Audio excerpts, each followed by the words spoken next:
नमस्कार, एमएच1 न्यूज में आप सभी का स्वागत है। मैं हूं उर्वशी जैन और इस समय आप देख रहे हैं हमारे चैनल की खास प्रस्तुति, जहां पर आपकी तमाम भ्रांतियां, भय, डरों को दूर करने का एक प्रयास। और आज की चर्चा करेंगे खास उस विषय के ऊपर जिसको लेकर आज तरह तरह की बातें समाज में फैली हुई है।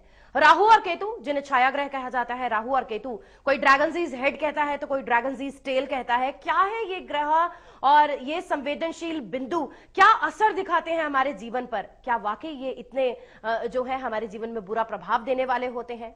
क्या काल सर्प दोष या योग होता है? तो इन तमाम विषयों के ऊपर चर्चा करेंगे। राहु और केतु का बेसिकली जो कनेक्शन है, ये हमारे जीवन में इस कनेक्शन का असर कैसा है? पारिवारिक सुख की बात करें, समृद्धि की बात करें, नौकरी की बात करें, संतान की बात करें, व्यापार की बात करें, तरक्की की बात करें, तो क्या राहु कहीं तरक्की दिलवा सकता है? क्या केतु आपको आध्यात्मिक उत्थान की ओर लेकर जा सकता है? इन तमाम विषयों के ऊपर खास चर्चा के लिए हम नमन करना चाहेंगे उनका।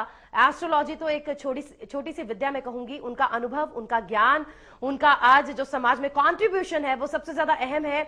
जहां पर कन्या भ्रूण हत्या की बात की जाती है या जहां समाज में स्त्रियों की जो विमेन एम्पावरमेंट की बात की जाती है, उसमें अग्रणी रहने वाले, ऊंची आवाज से स्त्रियों के लिए बात कहने वाले और समाज में ऐसे बहुत सारे सुंदर कार्य सामाजिक सेवाओं के माध्यम से करने वाले, हम नमन करना चाहेंगे उन्हें। जो सिद्धपीठ शनिधाम के पीठाधीश्वर तो है ही, महामंडलेश्वर है, साथ ही साथ उच्च कोटि की भव्य आत्मा है। स्वागत है परमहंस दाती जी महाराज का। बाबा जी, कमल चरणों में कोटि कोटि नमन है। नमो नारायण, बहुत बहुत स्वागत है। सबसे पहले तो आपकी अनुपस्थिति के लिए हम ये कहेंगे कि हमने आपकी एब्सेंस जो है वो दर्ज की है। आपका भ्रमण कैसा रहा विश्व का, और आप क्या कहना चाहेंगे आज तमाम दर्शकों से जुड़ने के बाद? संपूर्ण राष्ट्र को पुनः एक बार मेरी ओर से नमन। मैं ये कहना चाहूंगा कि राष्ट्र अपना ही राष्ट्र है। इसके साथ ही मैं बाहर था, मेरी चेतना उन लोगों के साथ थी जो इस रास्ते में फंसे हुए थे। मेरी पूर्ण चेतना के साथ मैं प्रार्थना कर, मैं यहाँ के सभी लोगों से फोन भी कर रहा था, क्योंकि ये जो भयानक त्रासदी आई है ये बहुत दुखद है और सारी संपूर्ण आत्माओं को प्रभु से मेरी प्रार्थना की मुक्ति मिले। और उन जांबाज सिपाहियों को जो इस मुश्किल की घड़ी में हमारे राष्ट्र के उन नागरिकों के साथ खड़े, दाती महाराज की ओर से सलाम। राष्ट्र से मैं कहना चाहता हूँ कि क्योंकि राष्ट्र से बड़ा कुछ भी नहीं, मैं जाता रहता हूँ ज्ञान प्रचार के लिए, सनातन संस्कृति का संदेश लेकर मैं पूरे विश्व में भ्रमण करता रहता हूँ। लेकिन मैं फिर पुनः आपको याद दिलाना कि अपना घर अपना घर है। जिस घर में सुकून है, शांति है, अपना तो वट वृक्ष है रिश्तों का, जहां मानवता कहीं न कहीं जगजोरती रहती है, जहां एक स्नेह की धारा है, जहां करुणा का लेप है, अपना घर है। तो जो भारत की सनातन संस्कृति है, ये संपूर्ण चराचर जगत में सर्वोपरि थी, सर्वोपरि है और सर्वोपरि रहेगी भाई। और माते, मैं सच कह रहा हूं, मैं जब भी ज्ञान प्रचार के लिए 10-15 दिन निकलता हूं और जब भी मैं समाज में अपनी बात रखता हूं, मैं वहां भी यही देखा। और मैं पुनः कहना चाहता हूं कि जो अपनापन, जो एक मानवीय दृष्टिकोण इस राष्ट्र का है, वो संसार में आपको ऐसा नहीं कि वहाँ टेक्निकल लोग, वहाँ सारी मशीनरी है, वहाँ सिस्टम है, वहाँ 3 और 3 यदि 7 आगे तो 7 ही होगा, 6 नहीं हो सकता। मैंने देखा है। अरे हम कह रहे भाई 3 और 3 6 होते, बोले नहीं 7 है, मशीन बता रही। तो वहाँ टेक्नोलॉजी, लेकिन यहाँ हृदय है, वहाँ मन, वहाँ मस्तिष्क है और यहाँ दिल है, बस ये फर्क है। और दिल हाँ अपना आप में बहुत एक अद्भुत हिस्सा है। तो राष्ट्र की एक धरोहर थी, मैं राष्ट्र के लिए सनातन प्रचार के लिए निकला। लेकिन मैं सच कह रहा हूँ, वो 15 दिन मेरे लिए बड़े दुखद थे, क्योंकि इस घड़ी में मुझे वहां रहना चाहिए जहां मेरी राष्ट्र में इतनी बड़ी त्रासदी हुई। मैं आया हूँ, आते ही सबसे पहला काम मेरा ये था कि क्या क्या हुआ है, और राष्ट्र से कहना चाहता हूँ इस मुश्किल की घड़ी में चिड़ी चौंच भर ले गई नदी न घटियो नीर, परमारथ के कारण मानव धरा। हर राष्ट्र में रहने वाला हर प्राणी इस आपदा कोष में अपना सहयोग करना चाहिए, इस आपदा के लिए अपना जी जान लगाना चाहिए। मैं संपूर्ण राष्ट्र के सभी लोगों से जो दाती महाराज से प्यार करते हैं, आगे आओ।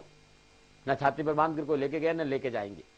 इस घड़ी में उन लोगों के लिए खड़ा, उत्तराखंड के उन सभी लोगों के लिए हमको खड़ा होना पड़ेगा जो आज मुश्किल में है। और ध्यान रखना, दिया हुआ 4 गुना मिलता है, इसलिए दिल खोलकर उन लोगों को सपोर्ट करो।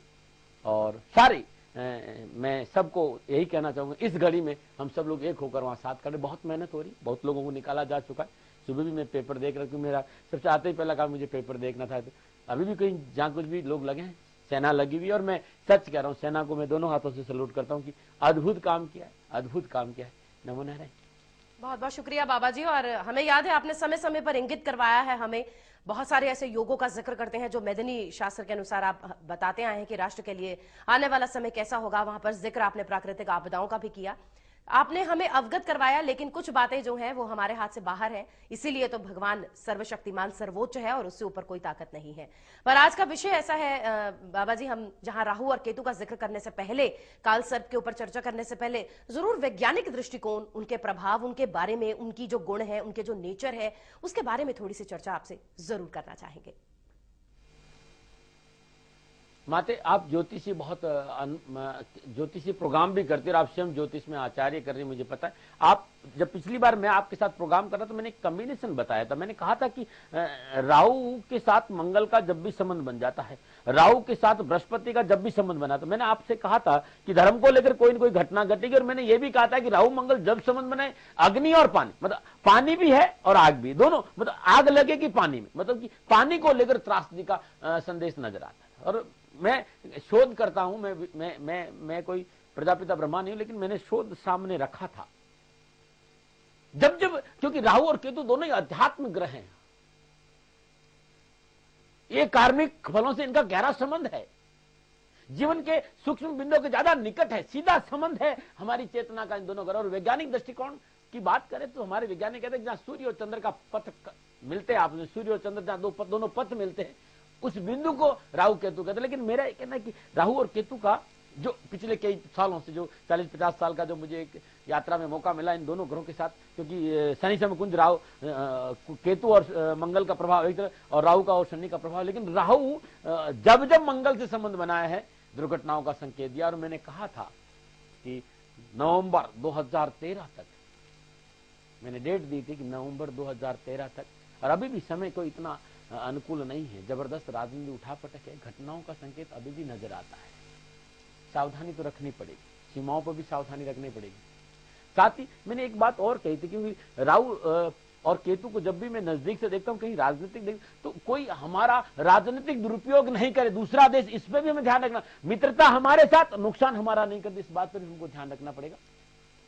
गणनाएं हैं और प्रयास करता हूं। और राष्ट्र एक बात जरूर कहना चाहूंगी, साधारण व्यक्ति हूं, बहुत प्रयास करता हूं इस राष्ट्र की सेवा करने का, मनुष्य हूं, मानवेतर गुण है, कोशिश करता हूं कोई गलती नहीं हो, ऐसा कोई कार्य नहीं हो जहां मुझे तक आप लोगों को मेरी वजह से, लेकिन कहीं भूल से भी भूल हो जाए तो मैं तो क्षमा मांग लेता हूं। लेकिन मैं कहना चाहता हूं कि ये समय अनुकूलता का संकेत दे नहीं रह रहा है, हमें सावधानी तो बरतनी पड़ेगी। नमूना है। शुक्रिया बाबा जी, और शुक्रिया, नमन है ऐसी विद्या को, नमन है आपकी प्रेडिक्शन को, जिसने समय समय पर हमें, जहां आपने, मुझे याद है 6-8 का संबंध, षडाष्टक संबंधों का जिक्र किया था मैदानी के अनुसार, और वो आज पूरी दुनिया के सामने है उत्तराखंड की त्रासदी के रूप में। बहरहाल चर्चा आज राहु और केतु की। बाबा जी, इन दोनों ग्रहों को लेकर भी लोगों को बहुत भ्रमित किया जा रहा है, लोगों को बहुत संशय में डाला जाता है। आपका काल सर्प दोष है, आपके जीवन पर ग्रहण लग चुका है, आपके राहु केतु ने आपके साथ बुरा किया है। तो चलिए शुरुआत राहु और केतु से करते हैं। ये तो दोनों संवेदनशील बिंदु हैं, और हमारी संवेदनाएं जो ऐसी हैं जो इनसे प्रभावित होती हैं, या कितना ये प्रभावित करते हैं, प्रश्न हमारा, उत्तर आपका सुनना जरूर चाहेंगे। प्रणाम माते, प्रणाम। मैं सच कह रहा हूं, जब मुझे आप बोलते हैं तो मुझे जवाब देने का बड़ा आनंद। मैं कहना चाहता हूं कि भय प्रकट किया गया, भय है नहीं। ये दोनों ग्रह आध्यात्मिक चेतना के ग्रह है। राहु उतना ही प्रभावित करता है जितना देवादिदेव शनिदेव प्रभावित करता है, और मंगल उतना ही प्रभावित करता है जितना केतु पर। केतु और मंगल का एक प्रभाव है, ये दोनों ही ग्रह अपने आप में आध्यात्मिक ग्रह। और मैं राष्ट्र कहना, ग्रहों का अपना प्रभाव नहीं होता है, प्रभाव कर्मों का होता है, कर्मों के आधार पर ग्रह फल देते, इस बात का जरूर ध्यान रखना चाहिए। जातक के आंतरिक स्वभाव को कैसे देखा जाए, मैं हमेशा राहु और केतु को छेड़ता रहा। जातक अपने जीवन में गतिमान कैसे कर सकता है, ये राहु और केतु के आसपास रहने से पता चला मुझे। जीवन में आने वाली कठिनाई को पूर्वानुमान लगाने के लिए ये राहु और केतु का संपूर्ण बहुत अच्छा रहा। मैं देखा है, कोशिश किए कि राहु और केतु, राहु थोड़ा सा समझ ली, मैथोलॉजिकल समझना बहुत जरूरी, कि जब देवताओं को अमृत बांटा जा रहा था, तो जब विश्व सुंदरी मां विष्णु भगवान सुंदरी का रूप धारण करके उस कलश से अमृत बांट रहे थे, तो उस देवताओं को दे रहे थे। तो सिंहस्पुष्ट राहु को पता चल गया कि अमृत देवताओं को पिलाया जाएगा, राक्षसों को नहीं, और वो बीच में जाएगा। सूर्य और चंद्रमा वहीं देख रहे थे, उन्होंने इशारा किया कि ये देवता नहीं है, और कहते हैं कि अमृत उसने अपने इसमें ले लिया था, और कंठ तक यहां अमृत गया, और भगवान विष्णु को पता चल गया, और सुदर्शन चक्र से यहां से काट दे। जहां तक अमृत पहुंचा वो राहु है और जो हिस्सा धड़ रह गया वो केतु है। तो अमृत का मतलब तृप्त, और जहां नहीं पहुंचा वह तड़प। तो जिस घर में राहु बैठता है उस घर से वो लापरवाह बनाता है, निश्चिंत बनाता है, निर्भय बनाता है। जिस घर में केतु बैठता है उस घर से वो तड़प पैदा करता है। जो ये बात समझना बहुत जरूरी है, इस बात को समझना बहुत जरूरी है कि राहु जिस घर में हो, यदि राहु लगन में विराजमान है, कोई फर्क नहीं पड़ता है, कोई फर्क नहीं पड़ता है कि लोग क्या करेंगे, व्यक्ति समाज के कार्य में लगा रहता है। राहु दूसरे घर में बैठ जाए तो ऐसी अवस्था में एक बड़ी तकलीफ आती है, क्योंकि वो अपने कार्य में लगा रहेगा अपने, और परिवार वाले सोचेंगे कि मैं इग्नोर कर रहा। केतु यदि तीसरे घर में है तब वो ये नहीं चिंता करेगा कौन क्या है कैसे, वो अपने कार्य में लगा रहेगा। चौथे घर में सुख हमेशा परिवार जहां है, तो राहु जिस घर में बैठता है वो निश्चिंता देता है, और केतु जिस घर में बैठता है वो तड़प देता है। तो केतु जिस घर में भी, यदि पंचम घर में केतु बैठ गया तो पेट की तड़प रहेगा, दसम स्थान में केतु बैठ गया तो बार बार कैरियर बदलेगा, लगन में बैठ गया हमेशा मान सम्मान की चिंता रहेगी, और यही केतु 12वें चले जाए तो मोक्ष के मार्ग, ध्यान और अध्यात्म और साधना की ओर ले जाए, और यही मार्ग अष्टम घर में बैठ जाए केतु तो शोध की ओर ले जाए। यही घर केतु सप्तम स्थान में बैठ जाए, सब कुछ अच्छा होने के बाद भी कुछ और अच्छा पाने का संसारिक जीवन में कौशल, और यदि नवम में बैठ जाए धर्म की अद्भुत, और ये है बात, इस बात को समझना बहुत। और राहु और केतु के बीच में, राहु और केतु के बीच में बाकी सब ग्रह आ जाते हैं तो लोग कहते हैं कालसर्प योग। पिछले 50 साल में जो मैंने रिसर्च किया, मैंने पाया है, मैंने ये देखा कि 2 कालसर्प योग को छोड़ जाए। यदि राहु दूसरे घर में और केतु अष्टम स्थान में हो, और केतु दूसरे घर में और राहु अष्टम स्थान में हो, इन 2 कालसर्प योगों में मैंने परेशानी देखी। बाकी 10 के 10 कालसर्प योग बहुत अनुकूल और बहुत शुभ माने गए हैं। नमो नारायण। बहुत बहुत शुक्रिया बाबा जी, इस जो भ्रांति को मिटाने की आपने बात कही है और बहुत लॉजिकली आपने समझाया है। उम्मीद करते हैं कि हमारे दर्शकों के भी समझ में ये बात जरूर आई होगी, और वो किसी भी जो है विद्वान की बात सुनकर डरेंगे नहीं, बल्कि सोचेंगे कि इसका समाधान कैसे होगा। इससे पहले कि हम कालसर्प दोष के ऊपर चर्चा करें, हम कॉल लेना चाहेंगे। जोगिंदर कौर जी की कॉल लेंगे, संगरूर पंजाब से हैं। बहुत बहुत स्वागत है मैडम, नमो नारायण। आप बताएं कि इनके बारे में जानना चाहती हैं। नारायण जी, मैं आपके बच्चे के बारे पूछना चाहती है जी। की ना है ਤੁਹਾਡੇ ਬੱਚੇ ਦਾ? लाल सिंह है जी, पहलवान है, कुश्ती करता है जी। अच्छा, चलो जी, बहुत बहुत वधिया गल है। दसो ਉਹਨਾਂ ਦੀ डेट ऑफ बर्थ दसो। 31/1/95। 31/1/1995 जन्म ਦਾ समय दस ਦਿਓ। जमे सवेर ਦਾ सुबह ਦਾ जी मैडम जी। ਸਵੇਰੇ ਕਿੰਨੇ ਵਜੇ ਹੋਇਆ ਹੈ? 5 ਜਾਂ 5-7 ਦੇ ਵਿਚਕਾਰ ਹੋਊਗਾ। अच्छा, 5 ਵਜੇ ਸਵੇਰ ਦਾ ਜਨਮ ਹੈ। ਕਿੱਥੇ ਹੋਇਆ ਹੈ? ਇੱਥੇ ਹੋਇਆ ਹੈ, ਹਰਿਆਣੇ ਚ ਪੈਂਦਾ ਸਾਡੇ ਕੋਲ ਹੀ, ਟੋਹਾਣਾ। ਟੋਹਾਣੇ ਦਾ ਜਨਮ ਹੈ, ਟੋਹਾਣਾ ਦਾ ਜਨਮ ਹੈ। ਹਾਂ, ਦੱਸੋ ਕੀ ਪੁੱਛਣਾ ਚਾਹੁੰਦੇ ਹੋ ਤੁਸੀਂ? ਅਸੀਂ ਉਹਨਾਂ ਨੇ ਗਾਹ ਪੁੱਛਣਾ ਚਾਹੁੰਦੇ ਵੀ ਉਹ ਕਿਵੇਂ ਦਾ ਭਲਵਾਨ ਬਣੂਗਾ, ਤਗੜਾ ਬਣੂਗਾ, ਕਿਵੇਂ ਦਾ ਉਹਦਾ ਕੈਰੀਅਰ ਰਹੂਗਾ, ਕੀ ਕੁਝ ਕਰੂਗਾ। ਹੁਣ ਉਹ ਉੱਥੇ ਗਿਆ ਕੰਨਿਆ ਕੁਮਾਰੀ, ਖੇਡ ਜਿੱਤ ਕੇ ਆਏਗਾ ਕਿਵੇਂ? चलो जी, बहुत बहुत साडे वालों बहुत बहुत शुभकामनावां। बाबा जी, इनका बेटा पहलवानी करता है, कुश्ती करते हैं, उनका आने वाला समय कैसा रहेगा? धनु लग्न है और लग्नेश बृहस्पति, यदि आप ध्यान से देखें तो 12वें घर में है। राहु इनकी दशा है और राहु कार्मिक ग्रहों से संबंध रखता है। आने वाला समय इस दृष्टिकोण से ये राष्ट्र के लिए कुछ न कुछ कर सकता है। जन्म कुंडली में बहुत अनुकूल ग्रह विराजमान है, कहीं ऐसी कोई बात नहीं। लेकिन मैं एक बात कहना चाहूंगा, क्योंकि शनि अपनी राशि में तीसरे घर में बैठता जो बहुत कुछ देता है, लेकिन शनि का केतु से त्रिएकादश संबंध, या शनि का सूर्य चंद्र बुध से द्विद्वादश संबंध, और बृहस्पति और गुरु का द्विद्वादश संबंध, बृहस्पति और राहु का द्विद्वादश संबंध, ये जो गणनाएं हैं इसमें थोड़ी सी सावधानी। तो इस बच्चे से कहना चाहिए कि वो हर रोज घर में घी का दीपक जलाकर एक पाठ सुबह एक पाठ शाम सिद्ध कुंजी का स्तोत्र करता है तो और इन्हें अधिक सफलता मिलेगी। और थोड़ा सा पेट संबंधी सावधानी बरते, कहीं तकलीफ नहीं आएगी। नमो नारायण। शुक्रिया बाबा जी। और इससे पहले कि हम अपनी अगली कॉल लें, हम चर्चा करना चाहेंगे राहु और केतु से संबंधित ही।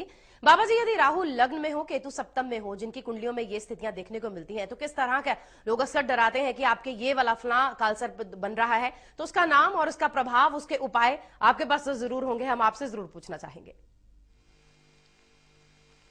जरूर माते, जरूर। यदि राहु लग्न में हो माते और केतु सप्तम भाव में हो, इस बीच सारे ग्रह आ जाते तो अनंत नामक कालसर्प योग के बारे में लोग चर्चा करते हैं कि आपकी राहु लग्न में है और केतु अनंत नामक कालसर्प योग बता। मैं लोगों से खाली कहना चाहता हूं कि कहीं टेंशन मत लीजिए, कहीं कोई टेंशन नहीं है। इस कालसर्प योग को अनंत नामक काल, और इसमें जातक धनवान, बलवान, बुद्धिवान, आत्मवेता बनता और बहुत दृढ़ निश्चय और साहसी होता है, अपने पुरुषार्थ से सफलता हासिल करता, हाँ, मैंने जरूर देखा है। मैंने अभी भी बताया था कि केतु 7वें स्थान में है।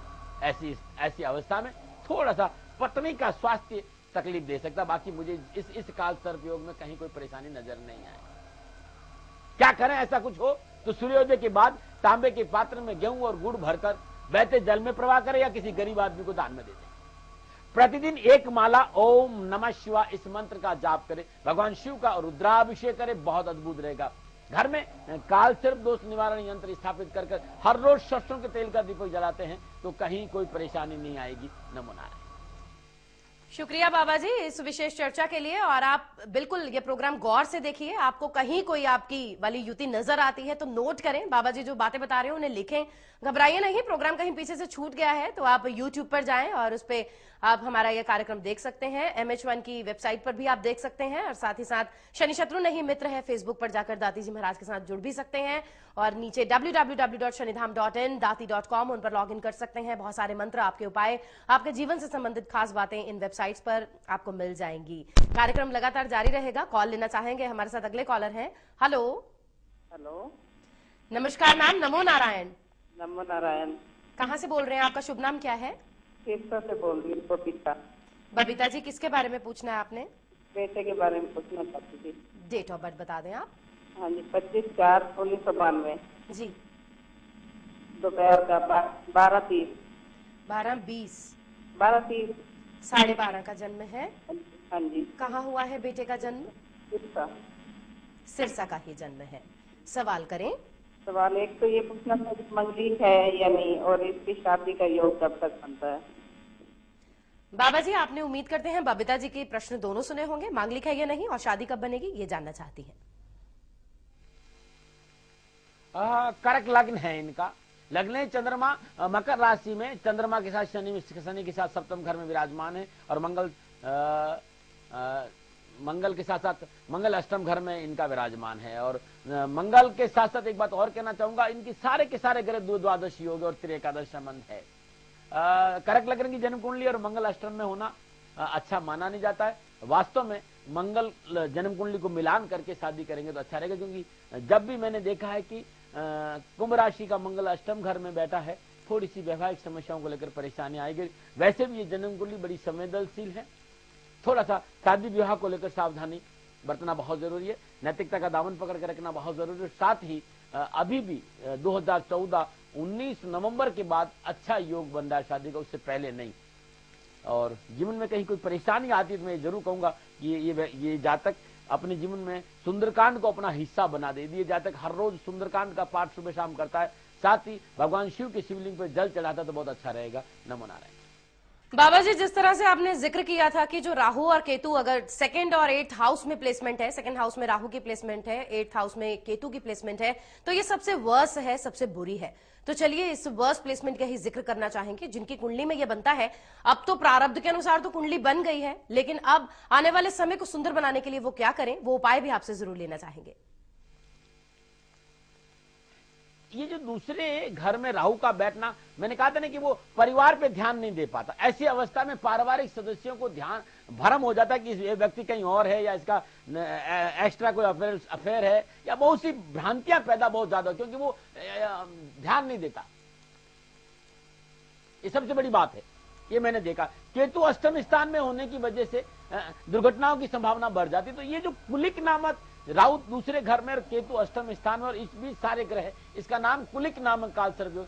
इसमें दोहरा स्वभाव होता है, मुंह में राम बगल में छुरी का व्यवहार आ जाता है। ऐसी अवस्था में प्रियजनों का विरह झेलना पड़ता है। अत्यधिक आत्मविश्वास के कारण परेशानियों का सामना करना पड़ता है।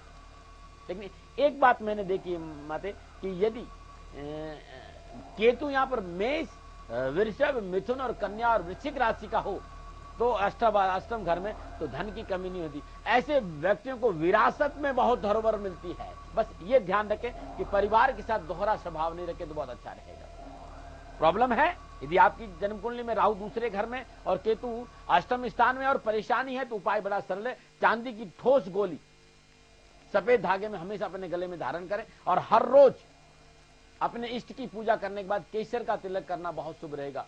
21 रविवार बहते पानी श्रद्धानुसार लकड़ी के कच्चे कोयले प्रवाह करना पानी में बहुत लाभकारी, बहुत शुभ रहेगा। नमो नारायण। शुक्रिया बाबा जी। और आपकी यदि कुंडली में ऐसा योग बनता है कि राहु दूसरे में है, केतु अष्टम भाव में है, तो आप घबराइए नहीं। जो दाती जी महाराज ने आपको उपाय दिए हैं वो कीजिएगा और फर्क महसूस करना और जिंदगी में आगे बढ़ने के लिए अच्छा सोचना।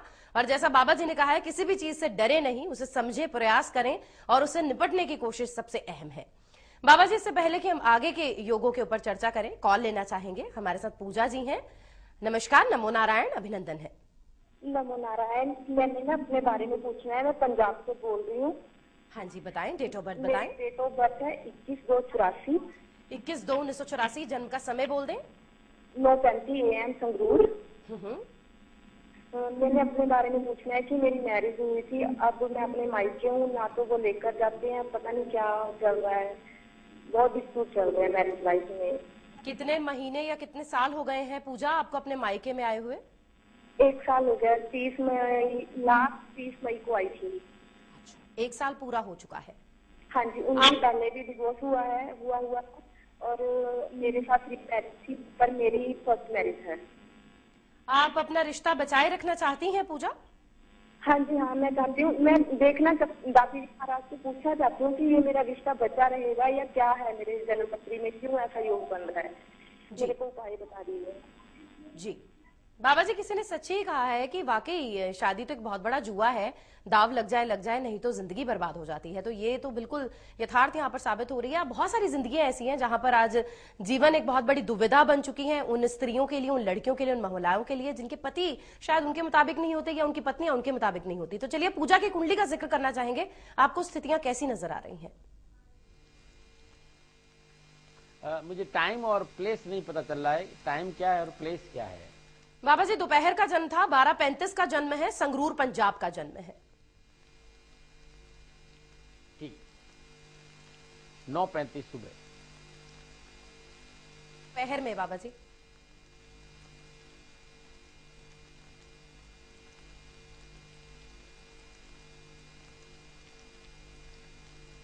मेष लगन है और लगने से मंगल, क्योंकि ये इनका 9:35 का टाइम है, मैंने सुन लिया, मेरे को ध्यान है, मैं सुन लिया हूं। आपका सुबह का 9:35 का टाइम है, संगरूर का जन्म है, मेष लगन है। लगने से मंगल चंद्रमा के साथ तुला राशि में सप्तम घर में है। अब यहाँ ध्यान से देखने वाली बात है, राहु दूसरे घर में, केतु अष्टम स्थान में, इस भी सारे ग्रह हैं। गणनाएं देखी जाए और दशाओं को देखा जाए तो बिटिया प्रयास करना पड़ेगा, क्योंकि जन्म कुंडली ये संकेत दे रही कि वैवाहिक समस्याओं का सामना प्रयास करना पड़ेगा। लेकिन इस जन्म कुंडली में ये प्रॉब्लम है कि ये रिश्ता बच जाए तो बहुत अच्छा। और इस रिश्ते को बचाने के लिए बहुत सुंदर उपाय ये है कि लगातार 1 साल श्रद्धानुसार बेलपत्र ओम नमः शिवाय का जाप करते हुए भगवान शिव के शिवलिंग पे चढ़ाओ, बहुत अच्छा। गौरी शंकर रुद्राक्ष 7 दाना धारण करना बहुत अच्छा रहेगा। लेकिन जन्म कुंडली ये संकेत दे रही है कि बहुत सावधानी पूर्वक इस रिश्ते को निभाना पड़ेगा, क्योंकि परेशानी तो है बेटा। लेकिन ये उपाय आपके लिए बहुत अच्छा रहेगा। हर रोज श्रद्धानुसार बेलपत्र ओम नमः शिवाय का जाप करते हुए भगवान शिव के शिवलिंग पे चढ़ाओ और गौरी शंकर रुद्राक्ष 7 दाना गले में धारण करो, आपके लिए अच्छा रहेगा। नमो नारायण। शुक्रिया बाबा जी। और हम बढ़ना चाहेंगे आगे, तीसरे की जिक्र करेंगे, तीसरे भाव की, जो पराक्रम का स्थान माना जाता है। राहु यदि वहां बैठता है और उसके बाद जो केतु की प्लेसमेंट है वो सामने 9th हाउस में आती है, तो फिर ये प्लेसमेंट किसी व्यक्ति के जीवन में क्या कुछ दिखा सकती है? जी माते, यदि राहु तीसरे घर में हो और केतु नवम स्थान में हो, तो इस जो प्लेसमेंट के बीच में यदि सारे ग्रह आ जाते हैं तो इसे वासुकी नामक काल और इससे बहुत भयभीत किया गया माते। लेकिन मैं कहना चाहता हूं, मैं अपना शोध आपके सामने रखता हूं कि मैं ऐसे लोगों को देखा हूं कि पूछो मत। तीसरे भाव में राहु और नवम भाव में केतु, इसमें सारे ग्रह, धन और दौलत और वैभव की कमी मैंने इस व्यक्ति के पास कभी नहीं देखी। पारिवारिक सुख बहुत अच्छा मिलता है, मित्र हमेशा सहयोग करने के लिए तैयार है, पिता से अच्छी निविधि है, पिता का आज्ञाकारी पुत्र होता है। राहु यदि तीसरे भाव में हो तो धर्म के माध्यम से धन अर्जित करते हैं और धर्म के माध्यम से खूब प्रसिद्धि पाते हैं, देश विदेशों में खूब यात्राएं करते हैं और बहुत अच्छा वक्ता होते हैं। और मैं किसी का नाम नहीं लूंगा, हमारे हिंदुस्तान के बहुत अच्छे रामायण के वक्ता है, बहुत अच्छे कथा करते हैं। उनका ये तीसरा का वासुकी नामक काल सर्प, विदेश यात्रा और देश, उनका घर में कभी पैर हमेशा बाहर रहते हैं और बहुत यश, बहुत कीर्ति और बहुत ही अध्यात्म वेता होते हैं। इसलिए तीसरे जो काल वासुकी नामक काल सर्प, इससे भी आपको भयभीत होने की जरूरत नहीं है। कहीं कोई फिर भी कर्म आपके ठीक नहीं और कर्मों की वजह से परेशानी आ रही है, तो चावल और दाल और चना श्रद्धा अनुसार लगातार 40 दिन गरीब या जरूरतमंद व्यक्ति को दान करिए या पानी में प्रवाह कर दीजिए, बहुत अच्छा रहेगा। मकान के मुख्य द्वार के अंदर और बाहर दोनों तरफ स्वस्तिक या गणेश की मूर्ति टांगे। यदि आप बाहर लगा रहे तो अंदर भी लगाना होगा। प्रत्येक बुधवार को काले वस्त्र में श्रद्धा अनुसार उड़द या मूंग बांधकर राहु के मंत्र का जाप करके गरीब व्यक्ति को दान में दे दी। यदि दान लेने वाला कोई नहीं है तो मंदिर में रखा है। ऐसा 72 बुधवार कर लीजिए, काम हो जाएगा। राहु केतु की दशा और अंतरदशा में महामृत्युंजय त्र्यंबकम यजामहे सुगंधिम पुष्टिवर्धनम उर्वा रुक्मि बंदनाथ मृत्युमो शिवामृत, इस मंत्र का स्वयं जाप करे या जाप करे, आपका कल्याण हो जाएगा। लेकिन ये अद्भुत काल सर्प योग है, इस काल सर्प योग से भयभीत होने की जरूरत नहीं। ये जो कॉम्बिनेशन बनता अपने आप में अलौकिक, बहुत अद्वितीय है। इस काल सर्प योग में या इस कॉम्बिनेशन में क्या प्रॉब्लम है, बस छोटे भाई बहनों को लेकर थोड़ी सी तकरार रहती है, बाकी मुझे कोई परेशानी नजर आई नहीं है। नमो नारायण। बहुत बहुत शुक्रिया बाबा जी। चर्चा उन लोगों के लिए भी करना चाहेंगे जिनके चौथे घर में राहु आ जाए और 10वें भाव में केतु आ जाए, क्योंकि दोनों केंद्र स्थान में आ गए हैं और कहते हैं कि केंद्रों में जो बुरे ग्रह हैं वो अच्छे रहते हैं, और राहु केतु के लिए ये सुना है कि वो तटस्थ हो जाते हैं, न्यूट्रल हो जाते हैं। तो ऐसे में अगर 10th हाउस की बात करें तो कहीं ना कहीं पॉलिटिक्स से संबंध जरूर जुड़ता है, और यहाँ जानना चाहेंगे इन दोनों ग्रहों की प्लेसमेंट किसी व्यक्ति के जीवन में क्या कुछ दिखा सकती है, और फिर वही कर्मों की बात है, कर्म कहीं बुरे हैं तो उसका रिजल्ट क्या मिल सकता है। चौथा स्थान सुख का स्थान है और 10वां स्थान कैरियर का स्थान है। कैरियर अच्छा होगा तब सुख मिलेगा। राहु चौथे घर में बैठा, आदमी अपने कैरियर को लेकर थोड़ा सा लापरवाह जरूर। लेकिन मैं एक बताना चाहता हूं, राहु यहां उच्च का होता है। राहु यहां उच्च का और शुभ राशि का हो तो सभी सुखों से परिपूर्ण होता है। और यदि राहु यहां विराजमान और केतु 10 और शुक्र जातक की जन्मकुंडली में अनुकूल है तो विवाह के बाद अद्भुत धन लाभ और कारोबार में बढ़ोतरी होती है। यदि चंद्रमा ऐसी अवस्था में लगन में हो तब थोड़ा सा मैंने तकलीफ देखी है, बाकी मुझे कहीं तकलीफ नहीं। जातक 48 वर्ष की आयु के बाद जातक को बृहस्पति इतना उत्तम फल प्रदान करता है कि पूछिए मत। हाँ, ये जरूर है कि थोड़ा सा विघ्नों का सामना करना पड़ता है, लेकिन केतु यदि 10वें भाव में मेष, वृषभ, कन्या, वृश्चिक राशि का हो तो उत्तम फल मिलते हैं। चाहकर भी शत्रु नुकसान नहीं पहुंचा सकता है। चतुर्थ में राहु, 10वें में केतु, ऐसा व्यक्ति। चतुर्थ में राहु, ध्यान रखना, जब मैं राहु 10वें में आएगा तो कुछ और बताऊं, लेकिन चतुर्थ में राहु और केतु 10 में व्यक्ति राजनीतिक उतार चढ़ाव रहते हुए भी राजनीति में अच्छी सफलता हासिल करता है। ऐसे व्यक्ति को नहीं चाहते हुए भी लोग सपोर्ट करते हैं और देश के सर्वोच्च शिखर तक पहुंचने का ऐसे लोगों को मौका मिलता है। ये चौथा काल संघपाल नामक काल सर्पयोग बन गया। प्रॉब्लम है आपको, हर रविवार को श्रद्धानुसार गेहूं पीले कपड़े में बांधकर जरूरतमंद व्यक्ति को दान में दीजिए। रविवार के दिन 400 ग्राम धनिया बहते पानी में प्रवाह करिए, लगातार 40 रविवार के दिन। शुभ मुहूर्त में मुख्य द्वार पर चांदी का या स्वस्तिक या धातु निर्मित नाग चिपकाना बहुत शुभ रहता है। ये अद्भुत उपाय है जो आपके लिए बहुत अच्छे रहेंगे। नमो नारायण। शुक्रिया दाती जी महाराज। और हम चर्चा कर रहे हैं राहु केतु से संबंधित काल सर्प दोष की। वो दोष है या योग है, आपकी कुंडली के अनुसार क्या कर सकते हैं आप, खास उपाय जानने के लिए जुड़े रहें हमारे साथ। हम मिलेंगे बाबा जी के साथ इस ब्रेक के बाद।